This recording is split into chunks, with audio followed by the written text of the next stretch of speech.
ഇന്ന് വളരെ സ്പെഷ്യൽ ആയിട്ടൊരു അയലക്കറിയാണ്. ആദ്യം 3 ടേബിൾ സ്പൂൺ മല്ലി, 1 ടേബിൾ സ്പൂൺ ഉലുവ, 6 വറ്റൽമുളക് എന്നിവ അല്പം വെളിച്ചെണ്ണയിൽ വറുത്ത് അരച്ചെടുക്കാം. കറിക്കുള്ള വയലറ്റ് മുളകും പറിച്ചെടുത്തു. ചട്ടിയിൽ വെളിച്ചെണ്ണ ചൂടായാൽ അതിലേക്ക് വെളുത്തുള്ളി, ഇഞ്ചി, മുളക് എന്നിവ അരിഞ്ഞത് ചേർത്ത് മൂപ്പിച്ചെടുക്കാം. അതിലേക്ക് അരച്ചു വെച്ച മല്ലി ചേർത്ത് വെള്ളം പാകമാക്കാം. 3 കുടംപുളി കൂടെ ചേർത്ത് കൊടുക്കാം. ഉപ്പും മഞ്ഞൾപ്പൊടിയും ചേർത്ത് നന്നായി തിളപ്പിക്കാം.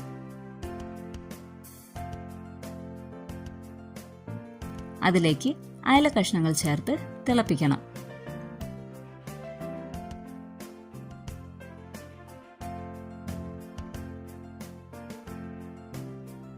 അവസാനം കറിവേപ്പിലയും പച്ച വെളിച്ചെണ്ണയും ചേർത്തിളക്കാം. കറി റെഡി.